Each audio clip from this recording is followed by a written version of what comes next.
One of the most iconic marketing phrases of all times comes from the brand Nike. Y'all want to help me out and tell me what it is? Just do it, right? It inspired a brand that was actually being overtaken by Reebok, and today I don't know that anybody even knows what Reebok is, but Nike had 14% of the North American shoe market.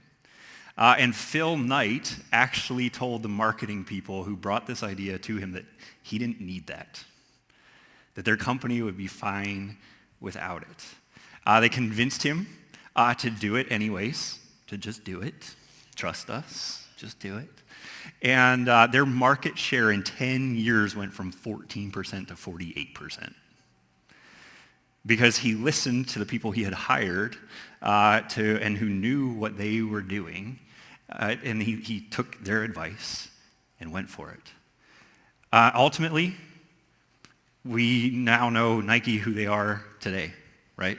They're not just some random little bit of the shoe market. They are basically the shoe market, although when I look around, maybe I'm the only one wearing Nikes. You do? I can't tell from here. I'm blind. But when Nike did what somebody who knew the general market, when they finally did what they were suggesting to them, when they listened to somebody who knew what they were talking about, things worked out really well for them. And I was thinking about this, and we often still have experiences like this today in life too. How many of you, when you go to the dentist, they tell you to brush and floss your teeth every day, right? For most people, that works out pretty well, although the joke in our office is that they think, in the office here at the church, is that they think the dentist is lying to you because I probably brush my teeth the least. I have no cavities. It's just genetics, I think, okay?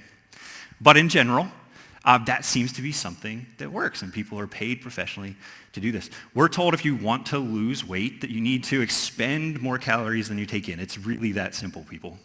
Right? There's different ways to do it, but we have to expend more energy than we put into our mouths. We're told that our parents love us and that they know what's best for us. And the Bible even tells us that if we listen to them and obey them, that we will live a long life on this earth. We're told to trust in the Lord with all of our heart, to not lean on our own understanding. To in all of our ways acknowledge God, and it says he will direct our paths. When we ask questions, like we do of our dentists, our doctors, our parents, or we express doubt, how many of them, they often say to you, just trust me. Just do what I'm saying to you. And more often than not, we probably listen to them, right? Because they went to school. There's probably still an extraordinary amount of school debt. But they are passionate about what they do and trying to help us better our lives. Yet more than any of those professionals, we often listen to them, right? More than any of those professionals, we serve a God who is trustworthy and faithful. And yet we question, doubt, or even forget him pretty often. And we choose to do what is right in our eyes because we trust our own understanding more than we trust him. Today, I want to encourage us by looking at God's word, where I believe God's word says to us, just do it. To do what he says because he is faithful to help us through that. So we're going to be in Judges chapter 4, and we're going to start in verse 1. This is what it says. It says, the Israelites again did what was evil in the sight of the Lord after Ehud had died. This is what Judges is all about. It's this downward spiral of life. As we try to ignore what God has for us, we try to do what is right in our own eyes, and things just continually get worse in life as we try to do it our way, rather than to do what God has for us. And Aaron walked us through the first two Judges last week, and there's one verse at the end of chapter 3 that talks about one more judge, and that's all we know is his name. There was a guy named Shamgar that judged Israel. That's it. So Aaron didn't miss anything. There was just really less to talk about than there is about a woman named Deborah that we're going to talk about today. But what we could see about them is that they were relatively good judges. They were good people. They were following God, and that is not going to be true throughout the entire book. Okay? But we can already see that the spiral is getting worse. So what Aaron shared with us, the first two kings that Israel was kind of subjected to, they served them for a total of 8 years, the first one, 18 years for the second one.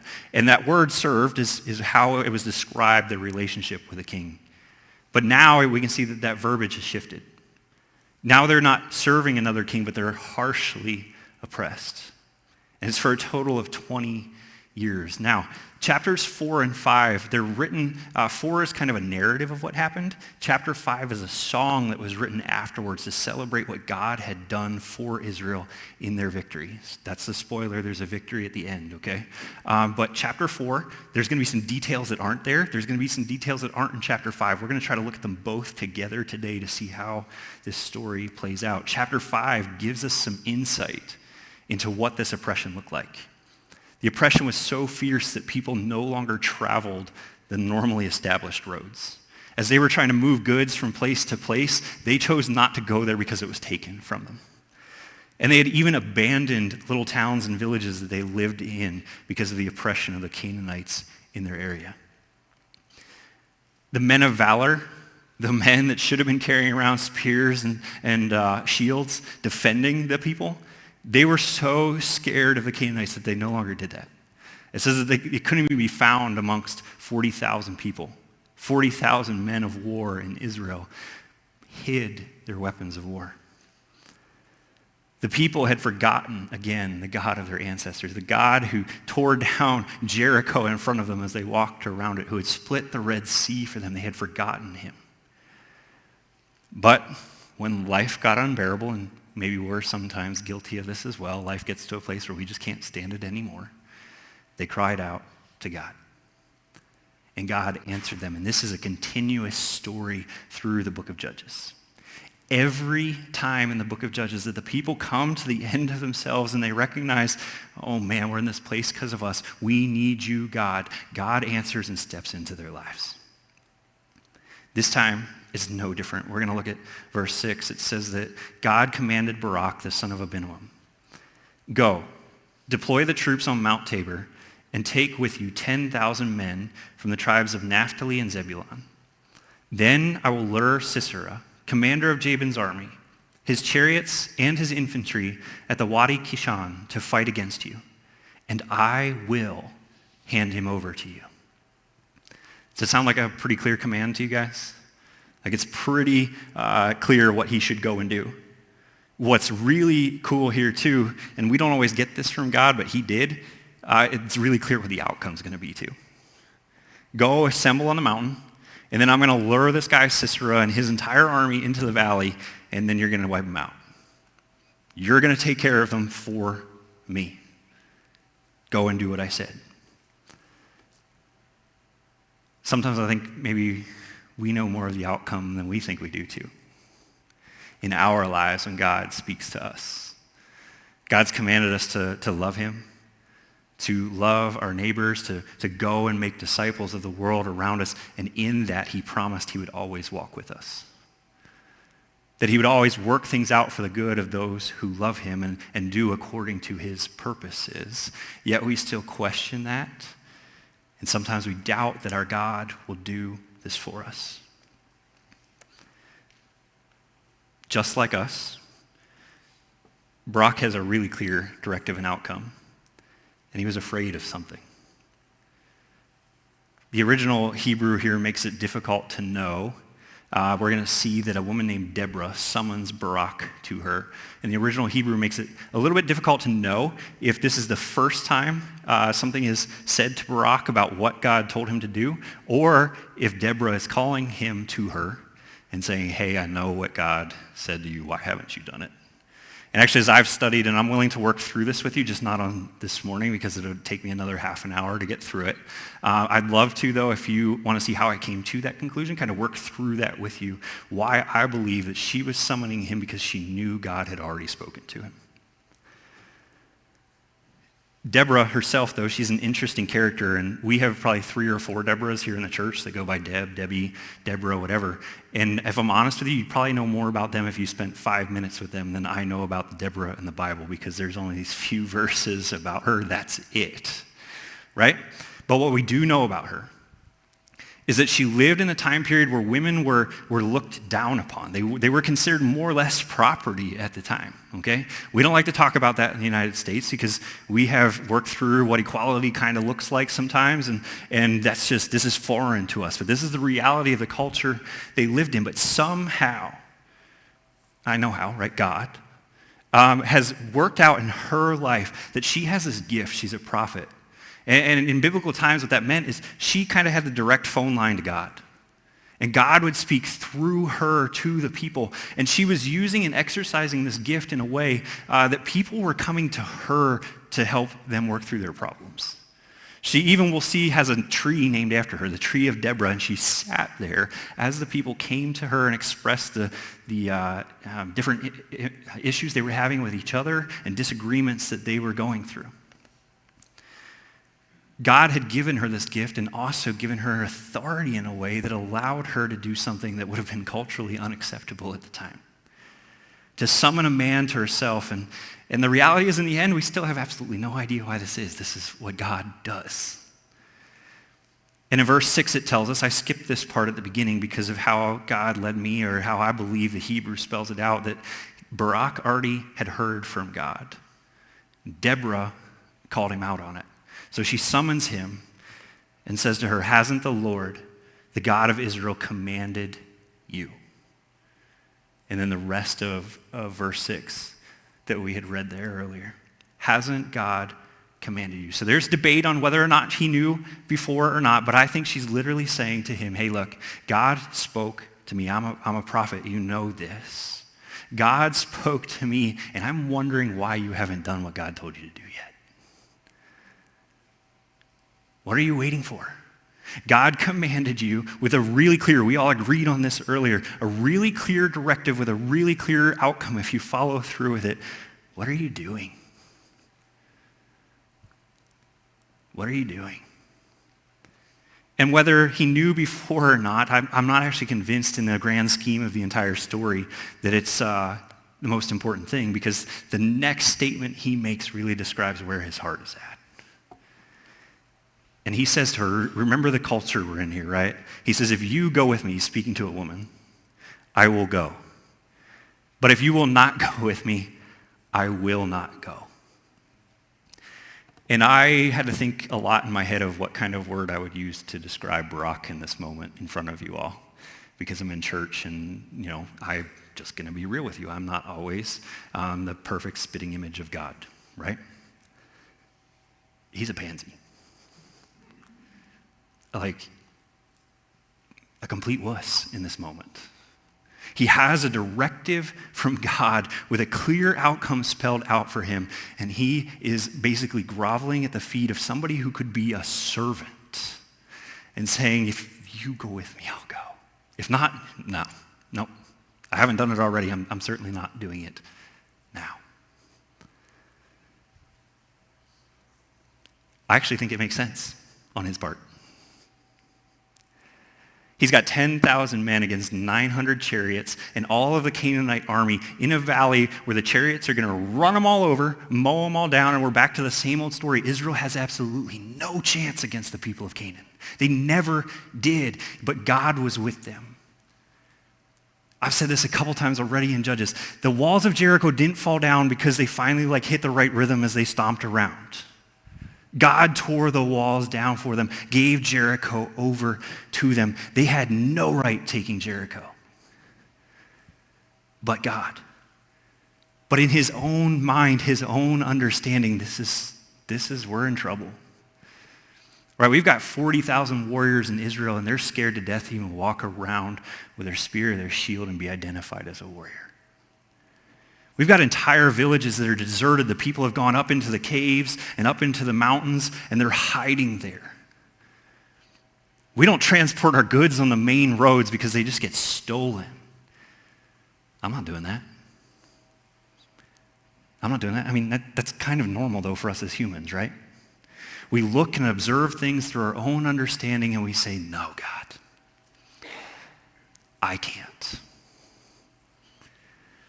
And we forget that God can. God knew the plight of his people. He knew exactly everything they were going through. That's why he raised Barak up. That's why he had gone to him and said, hey, go do this. I'm going to take care of it. Here's what's so great about God for me in this story, though. God didn't care that Barak was scared about it. God didn't care that his first step was, I'm not going to take that step of faith. God said, I'm going to deliver my people whether you want to help me with it or not. And Deborah, God speaks through her. Deborah says this to him. She says, I'll go with you. But you're not going to receive any honor on the road you're about to take. Because the Lord will tell Sisera, will sell Sisera to a woman. So Deborah got up and went with Barak to Kadesh. And then Barak somehow finds his courage, right? He's like, I've got this incredible woman of God with me. We can win now. Not I have God with me like God promised he would be with me. I have this incredible woman of God with me. Now we can go. He got his courage up. He starts to do it. He takes his 10,000 men up on the mountain, and Sisera hears about it, and he gathers his troops in the valley at the Wadi Kishon. And I don't know if you guys are familiar with the word wadi. So this is what happens when there's countries, areas have rainy seasons, and then they have dry seasons. Rivers kind of dry up, and they become pools. Okay, so they're meeting at the Wadi Kishon. That's where the battle God has arranged to take place. And something happens that day, and we're going to see what happens in verse 5. But here's the point I want you to get for the entire day, right? When we say just do it, why? Because when God calls us to a step of faith, God always does his part. Always does his part when we step out in faith and do the things that he's called us to do. So they get there, and something happens, and Deborah says to Barak, go. This is the day the Lord has handed Sisera over to you. Hasn't the Lord gone, hear this, before you? So Barak came down from Mount Tabor with 10,000 men following him. Now we get to see what God did. The Lord threw Sisera, all his charioteers, and all his army into a panic. Here's that word again, before Barak's assault. Before they even came down off the mountain, before they truly began to do what God had set out for them to do, God was working. Anybody find this part weird? Sisera left his chariot and fled. Right? Josh, if I'm trying to get away from you and I've got a chariot, I'm going to stay in the chariot, man. Because I don't actually think I can outrun you. Right? Is that not weird? Like, that it says he left his chariot and ran. This should make us stop and think, what is going on? Again, we don't have chariots today. If I am driving my car and Josh is running after me on his feet, I'm not getting out of the car. That's just dumb. Like, I can be in Washington, D.C. before you get to Harrisburg. Nah, I doubt it. Right? He gets out of his chariot and flees on foot. And it says that Barak pursued the chariots and the army as far as Harosheth of the nations. And the whole army of Sisera fell by the sword. Not a single man was left. And we don't know exactly what happened just here in chapter 4. Like we just read the details.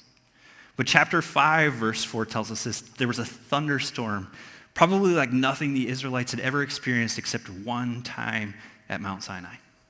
When God descended on the mountain, they all thought, do you remember this? They all thought Moses was dead, and they built themselves a golden calf to be their God because Moses was gone.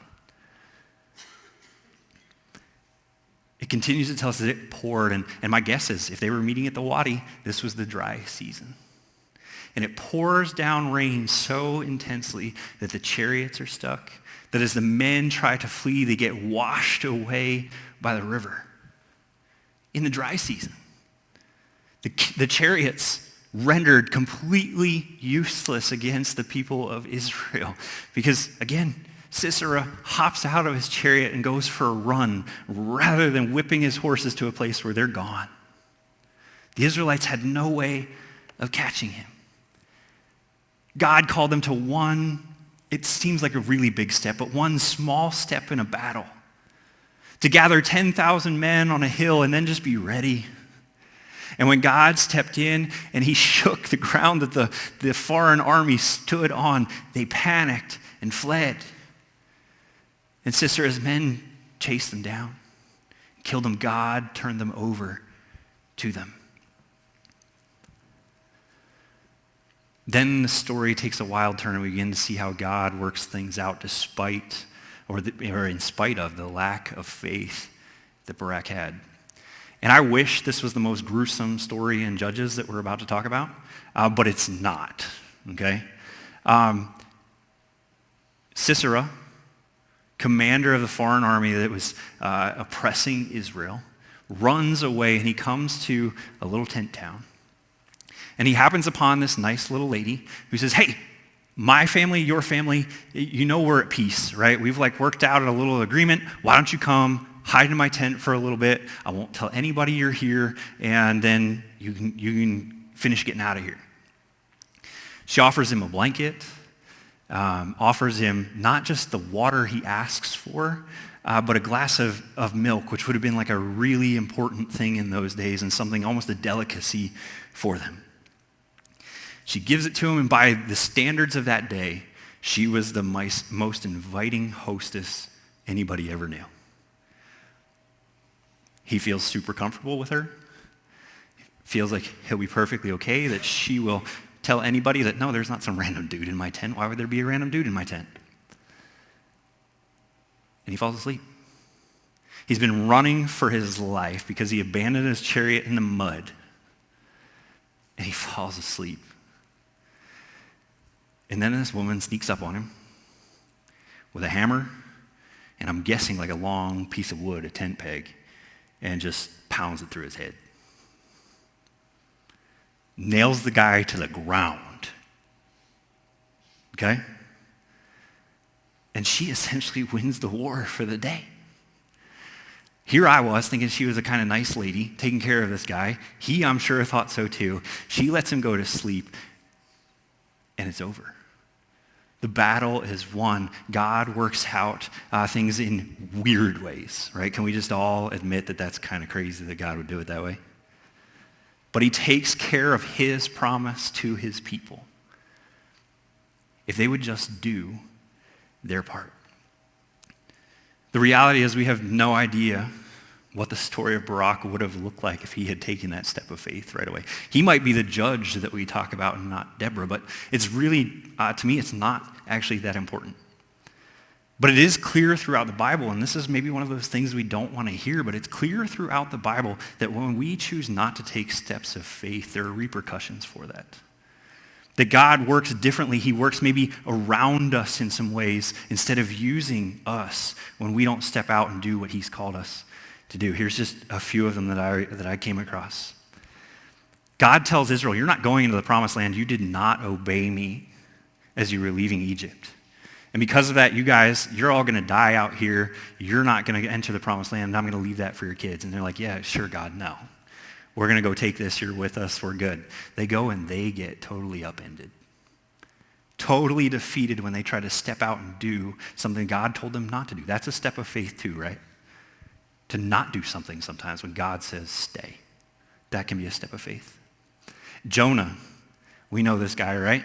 Jonah says, hey, God says to Jonah, I want you to go and I want you to preach to the evil city of Nineveh. And Jonah's like, no.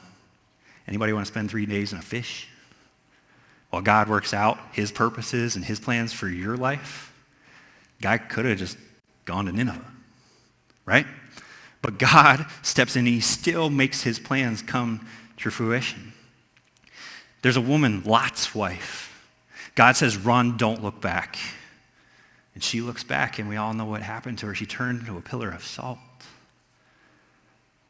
King Saul repeatedly went through life trying to do things his own way, not what God had asked him to do, and he continued to reap the consequences for that. Multiple people came to Jesus, and Jesus said, hey, following me is going to be hard, but I want you to do this. And they said, well, you know what? I like my life better, so I'm going to stick to that. And we don't know what the final outcome for those people is, but God continues to work, and God also sometimes pulls back what maybe he had for us if we had stepped out in faith when he asks us to. What I do think is worth, though, thinking about for each of us is how do we just do it? How do we say yes when God calls us to a step of faith? Because as I look around, my guess is that none of you are going to lead an army of 10,000 people up onto a mountain and just run down into a valley while God makes whatever happen in that valley, right? But God certainly asks you to trust in him and to lean on him even when he might ask you to do something uncomfortable. So are you willing to just do it? To say yes to God no matter what he calls you to? Because just as he did in the story of Deborah, Barak, Sisera, and Jael, God has a plan for his people, and he has a plan for you. Even if you don't know how everything will pan out. The question is, will you just do what God asks you to do and trust that he will be faithful in the rest? God asks us to do uncomfortable things all the time. It's the definition of faith. It's the reality of what's hoped for. It's the proof of what we can't even see. And it is kind of mysterious and even uncomfortable for us to believe that part because we can't define what that really looks like. But God also tells us that without faith, we cannot please him. And the entire chapter of Hebrews 11 is the stories of faith of people who did what God called them to do and how he rewarded them for doing so. And God asked them to do some wild things, all the way from just, hey, pack up your bags and start going. I'll get you where you're going. The people of Jericho that he asked to walk around the city, or the people of Israel that he asked to walk around the city of Jericho. These are the uncomfortable, weird, strange things that sometimes God asks us to do, but he says, I'm going to go with you. And I'm going to accomplish my plans. Would you do what I'm asking you to do? So here's my challenge for us today. If you know God's asked you to do something, would you just do it? If he says to you, give to the poor guy on the side of the road that's got his coffee can out there asking for some money, would you just give it to him? Because in the moment that God says that, maybe he has a plan that's not that person's just going to go buy drugs or alcohol like we think in our head and ruin his life more. Maybe God has something else in mind for that.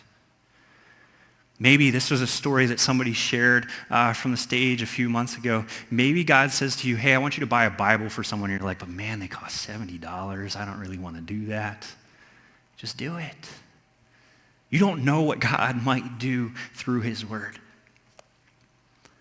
If God says to forgive the person who hurts you, would you forgive them instead of listening to that voice in your head that says they owe you more? Or that they're just going to do it again. They're going to walk all over me.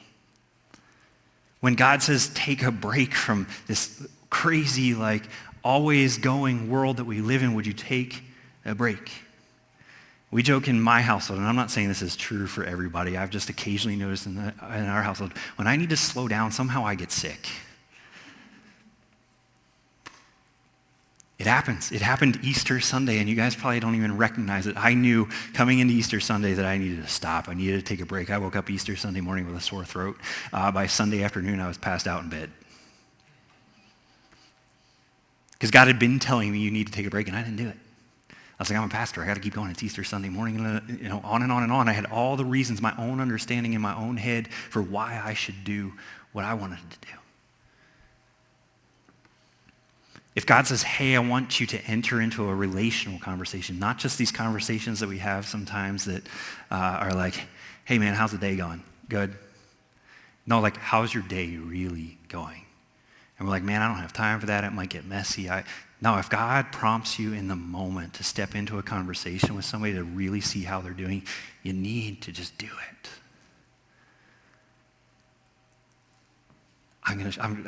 I didn't share this in the first service, but I want to share that this is my personal story, right? When God said, I want you to be a pastor, I had every reason not to be.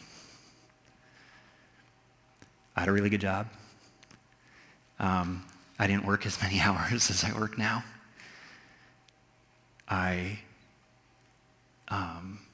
knew that there were relational difficulties that come with being a pastor. There were lots of things that I could tell you in my own understanding not to do.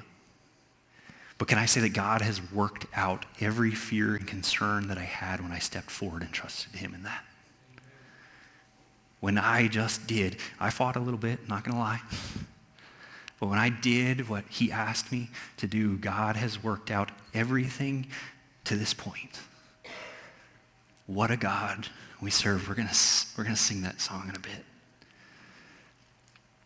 The reality is I look at you guys. I'm not a prophet like Deborah, so I have no idea what's going on in each and every person's life here today, who might be here struggling with, okay, I feel like God told me to do this, but I've got this, and I want to do this and this and this before I get there, and I'm just not sure like that God's going to carry it out and make it work for me. He will. He will. And if it's important enough to him, he'll find another way to do it if you won't. Because God's plan is God's plan, and he will accomplish everything he sets out to do, because God is faithful to do his part. The question is, when we look around the world and the world just does everything that's right in their own eyes, are we going to do what we see as right in our own eyes, or are we going to trust in the Lord with all our heart? To not lean on our own understanding. To acknowledge God. And to watch him then lay out every little part of his plan that he had for us. Let's pray.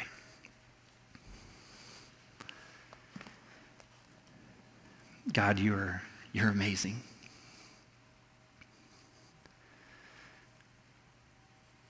And you always have had a plan from the beginning of time, when the first two people were like, yeah, God, I don't know that this plan's the greatest thing I've ever heard.